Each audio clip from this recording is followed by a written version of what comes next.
Kas tad tas tāds ir, tas paranormālais un tā tālāk, par ko mēs te runājam, ir dzirdēts daudz dažādas tur spējas un iespējas un vēl viss kaut kas, jā, mums dzīvē.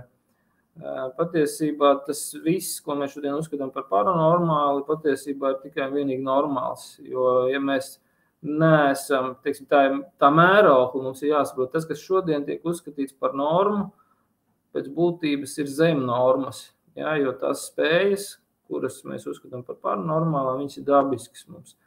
Un es tā kā gribētu arī teikt, jā, ka tās spējas kaut kādus paudzēm atpakaļ bija pilnībā normāls un dabīgs mūsu senčiem. Jā. Tātad, ja mēs zinām, ka mums ir bijuši tādi senči, jā, tas nozīmē, ka mūsu gēnos kaut kur ir šī informācija ierakstīta par to visu.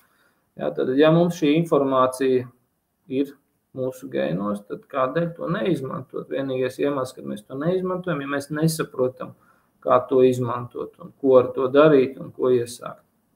Lūk. Nedaudz par pašu tos pasu apmācību programmu, ja, ko es izgāju. Tur pats pamats ir vispār redzēt smalko pasauli. Ja? Bez tās tur nav vispār jēgas neko darīt. Redzēt šī gadījumā nozīmē ar savām acīm, atvērtas acis, un tu skaties uz kaut ko, un tu redzi to, ko sauc par energoinformatīvo komponentu. Ja? Cilvēkam mēs esam pieraduši redzēt fizisko ķermeni, mēs esam pieraduši redzēt materiālus objektus un tā tālāk, bet fizisko, teiksim tā, to smalko plānu, kas arī ir fizisks un materiāls process, ja? To mēs neesam raduši kaut kā ievērot. Ja. Nu, tad, lūk, tieši tas pirmais kurs patiesībā, ja, tajās pasā, kur es gāju, viņš ir balstīts tikai uz to, lai iemācītos un uztrenētu redzi, tātad redzēt to, ko šodien sauc par smalko pasauli. Ja, te ir jāsaprot tāda lietiņa, ka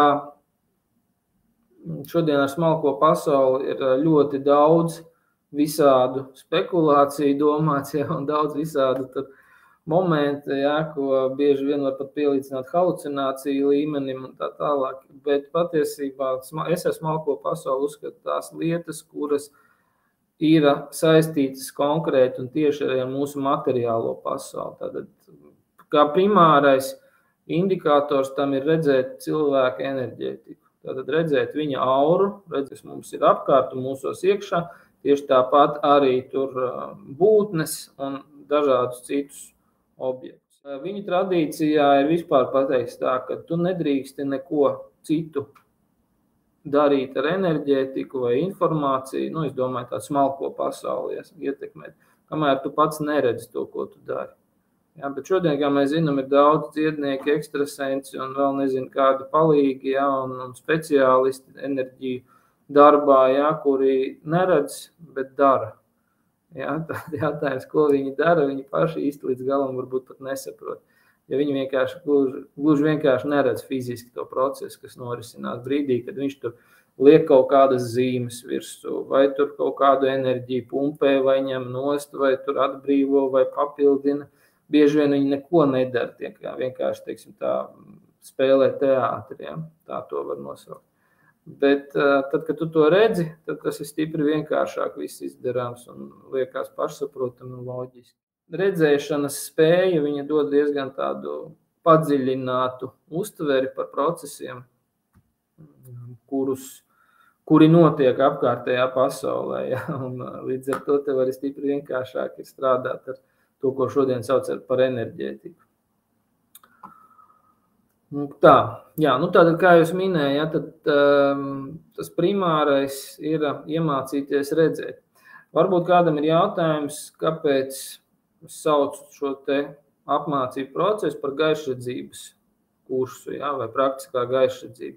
Gluži vienkārši tāpēc, ka priekš manis es tulkoju visas lietas burtiski vai pēc būtības, ja tā to varētu saprast. Tātad, ja gaiš, tad tā ir gaisma un redzēt, nu, redzība, tā ir redzēšana. Tātad patiesībā tas, ko mēs redzam, ir gaismas redzēšana, jo mēs, kā fiziskie ķermeņi, ja, un citi materiāli objekti, mēs izstarojam dažādu spektru gaismas, dažādas frekvences, ja, tonalitātes un tā tālāk. Var saukt, kā to grib katrs. Lūk.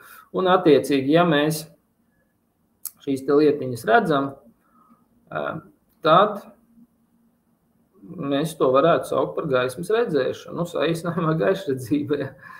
Pēc tam jau kādā tur potenciāli un viss pārējais, ja, tur nākotnes potenciāli, pagātnes kaut kādi pieredzes potenciāli, ja, un viss pārējais, ja, nu tā jau ir tālāk dziļāka specifika, un tad to var pēc tam skatīties jau. Līdz šim, cik man ir bijuši jau vairāku gadu garumā, šo te kursu vadu, ja, tad nav bijis neviens, vismaz neatceros nevienu, kurš teikt, ka neko neredz. Ja. Ir tur dažādi momenti, ja, ka pirmajā dienā redz, otrajā arī redz, trešajā, ceturtajā pēkšņi vairs neredz neko.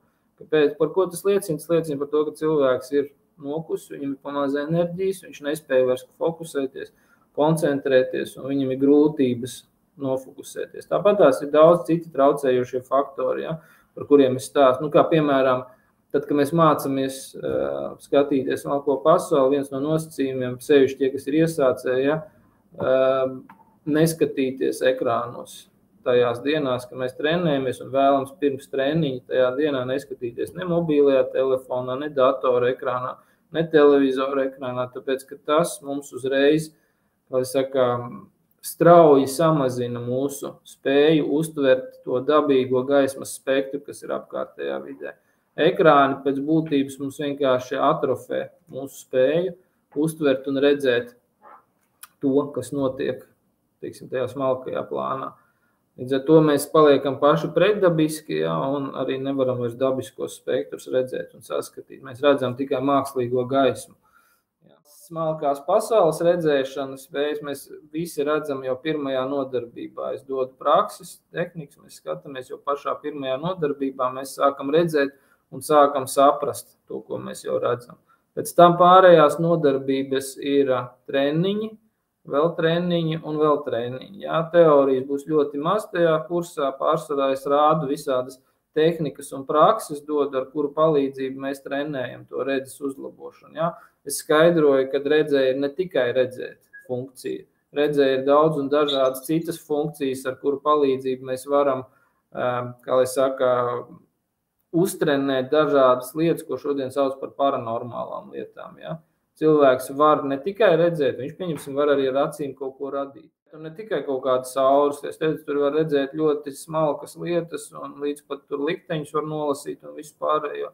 Tās visas zīmes un simboli, tā ir visa informācija, kas, kur ir piesātinājusi tavus enerģētiskos plānus. Jā. Un tur ir daudz līmeņu, ja. Tur, kur es mācījos, teicu, ir 7 līmeņu smalkā redzēšana. Ja, 7 līmeņos var redzēt, nu, tas, ko pasniedzējs bija tā kā pasniedzis, ja, tad ir 7 līmeņu smalkā redzi. Ja, tad pats primitīvākais, tas ir auras redzēšana.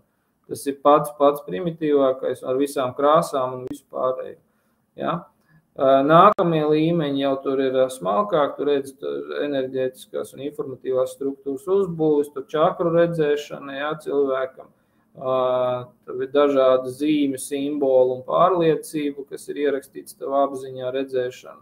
Tu vari redzēt, nu, kā tu pati minēji, ja, tur emocionāliem plāni, ja, nu, tas jau attiec vairāk ir ar parastās auras redzēšanas. Mēs redzam, tur tāpat tās kursā skaidrošu, kādas krāsas, kādas tonalitātes, par ko liecina un kā tas vispār notiek cilvēku ķermenī un ķermeņos, ja, un enerģētiskajās struktūrās, kad viņš kaut ko redz, kādu emociju vai neredz emociju, ja, vai izpauž kaut ko un kā tas mainās un cik vispār ir uzticama tā tēma par auru fotogrāfijām un visu pārējo, ja, kas tagad tur ir visādi tur auru diagnostikas un visu pārējais.